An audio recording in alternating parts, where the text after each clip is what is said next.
Hello नमस्कार दोस्तों, स्वागत है आपका आपके अपने यूट्यूब चैनल फ्यूचर गोल्स में। आज हम लोग डिस्कस करने वाले हैं बायोलॉजी का अगले का जो भी चीज़ें दी हुई हैं उसका हम लोग आज देखेंगे पोषण, न्यूट्रिशन। तो आज हम लोग न्यूट्रिशन से स्टार्ट करेंगे और उसको समझेंगे सही से, ठीक है ना। न्यूट्रिशन न्यूट्रिशन तो हम लोग न्यूट्रिशन से स्टार्ट करेंगे और न्यूट्रिशन के बारे में हर वो एक चीज़ जो इम्पोर्टेंट है आपके लिए वो देखेंगे, ठीक है ना। इसको मैं हिंदी में लिखता हूँ, पोषण, ठीक है ना। पोषण पोषण, ठीक है ना। तो सभी को पता है पोषण क्या होता है। सभी भी इंसानों को जो भी चीज़ें उन्हें एनर्जी प्रोवाइड करती हैं, जिनसे वो सही रहते हैं, खुश रहते हैं, मतलब उनकी बॉडी की ग्रोथ सही होती है, उसे हम कहते हैं पोषण। पोषण 3 प्रकार का होता है: सुपोषण, कुपोषण और अल्प पोषण, ठीक है। जिसमें संतुलित आहार होता है उसे हम सुपोषण कहते हैं, जिसमें संतुलित नहीं होता उसे कुपोषण कहते हैं, जिसमें कुछ मात्रा में किसी विटामिन प्रोटीन की कमी होती है उसे हम कहते हैं। पोषण की ज़रूरत क्यों होती है? तो पोषण की ज़रूरत इसलिए होती है क्योंकि हमें चाहिए एनर्जी। एनर्जी हमें चाहिए होती है कार्बोहाइड्रेट वसा से मिलती है, ठीक है। और प्रोटीन से। प्रोटीन हमें क्या करता है? बॉडी में हमारी मसल्स को स्ट्रॉन्ग बनाता है, ठीक। कार्बोहाइड्रेट हमें इंस्टेंट एनर्जी देता है और फैट हमें क्या करता है? हमें एनर्जी प्रोवाइड करता है, ठीक है। तो ये एक छोटी सी बातें हो गई। अब पोषण के 2 टाइप होते हैं। एक होता है स्वपोषण, ठीक है।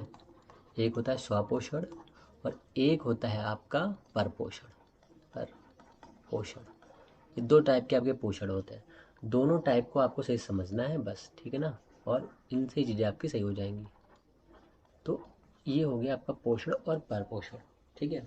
तो परपोषण क्या होता है? जिस पर हम किसी दूसरे पर बेस्ड रहते हैं। जैसे मान लीजिए हम ह्यूमंस सब्जियों पर, फलों पर बेस्ड रहते हैं, जैसे हमें वो खाने को मिलेंगी, इसलिए ये वाला जो पोषण है वो पोषण कौन सा है? परपोषण है। स्वपोषण क्या होता है? जो प्लांट्स बनाते हैं, जो प्लांट्स खुद का भोजन बनाते हैं उसे हम कहते हैं स्वपोषण। जैसे कि ये जो फोटो इलेक्ट्रिक इफेक्ट, ओ सॉरी, फोटोसिंथेसिस होता है, वो मतलब प्रकाश संश्लेषण जो होता है वो क्या है आपका? वो आपका है एक तरह से स्वपोषण, ठीक है, जो पौधे बनाते हैं, ठीक है। प्रकाश संश्लेषण की जो भी क्रिया है वो क्रिया ही हमारी पोषण कहलाती है। इसमें कुछ चीज़ें याद रखनी है। जैसे एक आपको याद रखना है, प्रकाश संश्लेषण में सबसे मुख्य उत्पाद क्या होता है? तो ग्लूकोज होता है, जल होता है, ठीक है। मुख्य उत्पाद होते हैं ये आपके लिए इम्पोर्टेंट है, ओके। अब इसके आगे चलते हैं। जो आपके लिए इम्पोर्टेंट है वो सबसे पहले हम देखेंगे कि प्रकाश संश्लेषण जो होता है वो कहाँ पर होता है। तो प्रकाश संश्लेषण, जैसा कि नाम है इसका, प्रकाश संश्लेषण, ठीक है। प्रकाश संश्लेषण, नाम की कुछ बात करते हैं। तो प्रकाश संश्लेषण जो नाम है इसका, जिस हिसाब से इसका नाम है, संश्लेषित करना, किसी भी चीज़ को संश्लेषित करना। जैसे कि जब प्रकाश किसी भी प्लांट के ऊपर आके टकराता है, टकराने के बाद में क्या होता है? टकराने के बाद में वो अपनी एनर्जी उस प्लांट को दे देता है। एनर्जी को प्लांट में देने का मतलब होता है अपनी हीट एनर्जी जो होती है उसे दे देता है।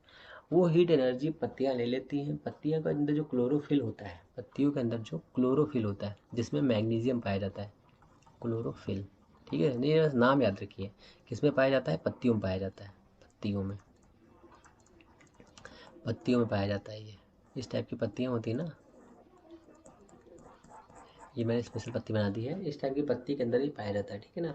अब क्लोरोफिल की खोज किसने की थी? ये भी एक क्वेश्चन बना। यहाँ पे सिम्पर ने इसकी खोज की थी, सिम्पर ने, ठीक है ना। सिम्पर ने इसको खोजा था, इसको ये भी याद रखना है।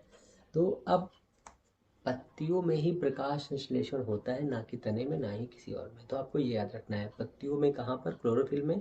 क्लोरोफिल की खोज किसने की थी? सिम्पर ने इसकी खोज की थी, आपको याद रखना है। और क्लोरोफिल, ये जो हरा रंग होता है वो मैग्नीशियम के कारण होता है, ठीक है। आपको ये भी याद रखना है, मैग्नीशियम के कारण इसमें हरा रंग पाया जाता है क्लोरोफिल में।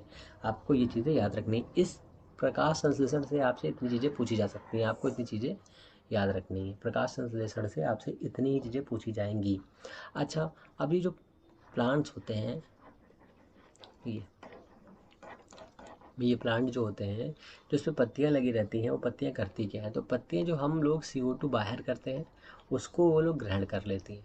जड़ों से वो वाटर एंड मिनरल्स, ठीक है, मिनरल्स, इनको ग्रहण करती हैं। और तो बताया मैंने, सनलाइट लेती। इन सनलाइट को लेकर के वो करती क्या है? अब ये भी एक क्वेश्चन बन जाता है कि इसको लेकर क्या करेंगी वो। उनके लिए तो ये मतलब कोई काम का नहीं, पर ऐसा नहीं है, उनके लिए बहुत बड़ी काम की चीज़ ये क्या बनाती हैं? ये ग्लूकोज बनाते हैं। ये ग्लूकोज बनाते हैं, सबसे इम्पॉर्टेंट फैक्ट जो है वो ग्लूकोज बनाते हैं, ठीक है ना। अभी ग्लूकोज बनाते हैं, साथ में H2O बनाता है प्लस O2 बनाता है, ठीक है ना। यहाँ पर जो ऑक्सीजन बनती है वो ऑक्सीजन पता है किससे बनती है, वो ऑक्सीजन बनती है इस जल से। जल जड़ों से उसके तनों तक, पत्तियों तक कैसे पहुँचता है, तो आपको याद रखना है जाइलम, जाइलम पहुँचाता है, ठीक है। और जाइलम पहुँचाता है और फ्लोएम क्या करता है, फ्लोएम वहाँ पर फूड का काम करता है, फूड पहुँचाने का काम करता है फ्लोएम, फ्लोएम, ठीक है ना। आपको ये चीज़ें याद रखनी है, ये आपके एग्जाम के पॉइंट ऑफ व्यू से बहुत इंपॉर्टेंट है। इसमें से सिर्फ और सिर्फ आपको इतना याद रखना है, एग्जाम से पूछा जाएगा आपसे, ठीक है ना। अब इसमें एक चीज़ और देखिए, क्लोरोफिल को और क्या कहते हैं, तो क्लोरोफिल को क्लोरोफिल को क्लोरोफिल को क्लोरोफिल को जो है रसोई घर कहते हैं, ठीक है। क्लोरोफिल को रसोई घर कहते हैं, पौधे का रसोई घर कहते हैं, पौधे का रसोई घर कहते हैं। ये इंपॉर्टेंट है, कई बार पूछा गया है, रसोई घर कहते हैं, ठीक है, कहते हैं। याद रखिए, क्लोरोफिल में मैग्नीज पाया जाता है, मैग्नीशियम पाया जाता है, आपको ये याद रखना है। उसकी खोज किसने करी थी, इसकी खोज सिम्पर ने करी थी, ये भी आपको याद रखना है। अब इतनी आपने पौधे के बारे में पढ़ लिया है। लाइट रेज जो आती है, लाइट रेज में यूवी जो रेज होती हैं वो हमारे लिए बहुत बेकार होती हैं, और वो ओजोन का क्षरण करती हैं, ओजोन का क्षरण करती हैं। तो ओजोन डे भी आपको याद रखना है, 16 सितंबर को ओजोन डे होता है, ठीक है, ये भी आपको याद रखना है, ओके। तो इसके आगे हम लोग चलते हैं जो आपके लिए इम्पोर्टेंट है। और अब जाइलम और फ्लोएम तो मैंने बता दिया कि मान लीजिए ये एक पेड़ है, ठीक है। इस पेड़ में ये तना है इसका, ये इसका तना है, ये इसकी रूट्स हैं, ठीक है, ये इसकी रूट्स हैं बहुत सारी। इन रूट्स से यहाँ पर मिट्टी है, तो मिट्टी दी हुई है, इस मिट्टी से इन रूट्स के पास में जो पानी जाता है, वो पानी कैसे जाता है, तो वो आपको याद रखना है, परासरण के द्वारा। परासरण के द्वारा इन मिट्टी से जड़ों के पास जाता है जल, यहाँ से यहाँ तक लेके जाते हैं, किससे, यहाँ से यहाँ तक लेके जाते हैं वो जाइलम के द्वारा, ठीक है। अभी जो जाइलम है वो यहाँ तक पत्तियों तक ही पहुँचाता है, और जो यहाँ से फूड डेवलप होता है, जो फूड पत्तियाँ बनाती हैं, उन पत्तियों को अलग अलग जगह पर ले जाने का काम करता है, फूड को फ्लोएम करता है, ठीक है। आपको इतनी चीज़ें याद रखनी, इस टॉपिक से आपको इतनी चीज़ें याद रखनी है, ओके। फिर अब इसमें ये बनता है कि इसमें जो ग्लूकोज बनता है उसका काम क्या है, वो ग्लूकोज किस हिसाब से बनता है, तो दिन में जब पेड़ों के ऊपर, दिन में जब पेड़ों के ऊपर, ये आपका पेड़ है, ये आपका पेड़ है, ठीक है ना, ये आपका पेड़ है। इस पेड़ पर दिन में सनरेज आकर टकराती हैं, टकराने के बाद में क्या होता है, सनलाइट, ठीक है, सनलाइट प्लस फिर CO2 हो गया, sunlight plus CO2 plus H2O हो गया, ठीक है, मिनरल्स हो गए जो। अब इसको ये जो है ग्लूकोज में कन्वर्ट कर देती है, ग्लूकोज में कन्वर्ट कर दिया, प्लस H2O निकाल दिया, प्लस O2 निकाल दिया, ठीक है। इतनी चीज़ें इन्होंने आउट कर दी। आउट करने का मतलब क्या है, ग्लूकोज। अब ये इसका प्राइमरी प्रोडक्ट है, प्राइमरी प्रोडक्ट क्या है इसका, ग्लूकोज का प्राइमरी प्रोडक्ट है। सेकेंडरी प्रोडक्ट क्या होगा, शाम को क्या करेंगी, इस ग्लूकोज को स्टार्च में कन्वर्ट कर देंगी, स्टार्च में। स्टार्च का पाचन कौन करता है, टाइलिन करता है, टाइलिन, आपको ये भी याद रखना है, ठीक है ना। इस में से आपसे सिर्फ और सिर्फ इतनी ही चीज़ें पूछी जाएंगी प्रकाश संश्लेषण से, ठीक है ना। आपको सिर्फ और सिर्फ इतना ही याद रखना है, इसके आगे आपसे एग्जामिनर नहीं पूछ सकता है, ओके। अब कुछ चीज़ें और भी देख लीजिए, मैक्सिमम प्रकाश संश्लेषण किस कलर में होता है, तो मैक्सिमम मैक्सिमम प्रकाश संश्लेषण किस कलर में होगा, तो आपको पता है भी, ये विबग्योर होता है, विबग्योर, ठीक है। सबसे कम किस में होगा, ग्रीन में, सबसे कम मिनिमम, ठीक है। मैक्सिमम इसमें होगा और इसमें होगा, ठीक है। ये आपको याद रखना है, ये आपको याद रखना है। और इस वाले में सबसे कम होगा, वैसे ग्रीन में तो होगा ही नहीं, इस वाले में मैक्सिमम ग्लूकोज बनेगा, मैक्सिमम ग्लूकोज बनेगा। और ये कन्वर्ट किस में कर लेंगे ये लोग, स्टार्च में, रात में करेंगे, ठीक है ना, ये आपको याद रखना है, ओके। और आपसे ये भी पूछ सकता है कि इक्वेशन बता दीजिए क्या होती है, तो इक्वेशन होती है 6, पहले आप ये देखिए, CO2 होता है पहले, ठीक है ना, फिर H2O होता है, ठीक है, फिर H न्यू मतलब सनलाइट होती है, सनलाइट होती है, सनलाइट होती है। अब इसमें जो बचता है, तो यहाँ पे कितना होता है 6, और ये कितना 12 होता है, ये आपको आता है 6 दूनी 12, ऐसे याद रखिए, ठीक है ना। फिर बनता है glucose C6H12O6 plus 6H2O plus 6O2 बनता है, ठीक है ना। ये आपकी क्वेश्चन है, आपको ये क्वेश्चन भी याद रखनी है, एग्ज़ाम में क्वेश्चन भी पूछ लेता है क्योंकि एग्ज़ाम में एग्जाम आती है।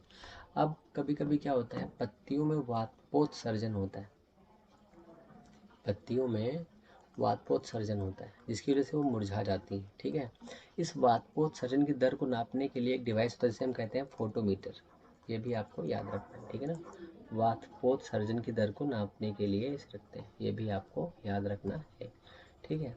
अब दिया है कि जैसे कोई प्लांट दिया हुआ है, उसी ग्रोथ के लिए कौन से हार्मोन रिस्पॉन्सिबल हैं, तो इसके लिए रिस्पॉन्सिबल होते हैं auxin and gibberellin, auxin and gibberellin, ठीक है। जिब्रेल मैं हिंदी में कह दे रहा हूँ इधर, जिब्रेलिन, जिब्रेलिन, ठीक है ना। ये इतना हो गया, आपको इससे ज़्यादा इसमें पढ़ने की ज़रूरत नहीं है। इसे मतलब मजबूत करने के लिए जिब्रेलिन होता है, और इस ऑक्सिन को कंट्रोल मतलब जो ताकत देता है वो होता है आपका साइटोकाइनिन, साइटोकाइनिन, ठीक है ना।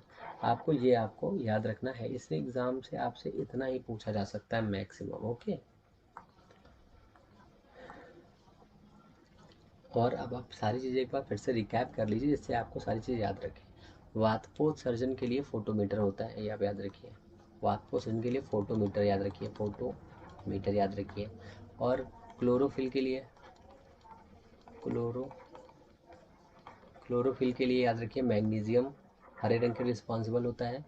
और फिर याद रखिए फोटोमीटर, फोटोमीटर याद रखिए, ठीक है। इसकी सिम्पर ने खोज करी थी, ये भी याद रखिए, सिम्पर ने खोजा था इसको, ये भी याद रखिए।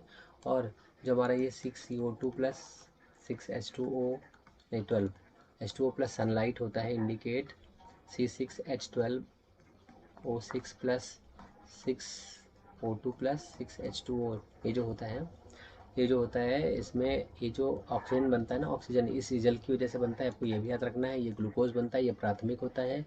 इस प्राथमिक ग्लूकोज को सेकेंडरी में कन्वर्ट करने के लिए स्टार्च बन जाता है सेकेंड में कन्वर्ट करने के लिए, और इसको क्लोरोफिल्म बनाया जाता है। इस क्लोरोफिल को रसोई घर भी कहते हैं, ठीक है ना।